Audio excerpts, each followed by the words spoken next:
नमस्ते साथीहरू, मोमो त धेरै खाइयो होला, तर के तपाईले कहिले यस्तो चीजी कर्न मोमो खानु भएको छ? आज म तपाईलाई घरमै चीज कर्न मोमो बनाउन सिकाउँछु।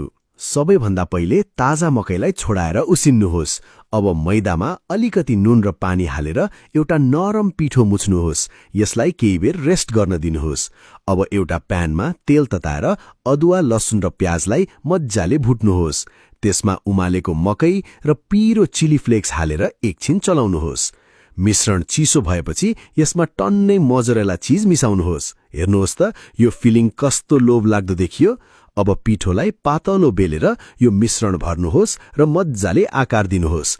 यसलाई 10 मिनेट स्टिम गरेपछि हाम्रो तातो र चीजी मोमो तयार हुन्छ। बाहिरबाट नरम र भित्रबाट चीज पग्लिएको यो मोमो मेयोनिजसँग खानुहोस्। यो रेसिपी पक्कै ट्राई गर्नुहोला र भिडियो मन परे लाइक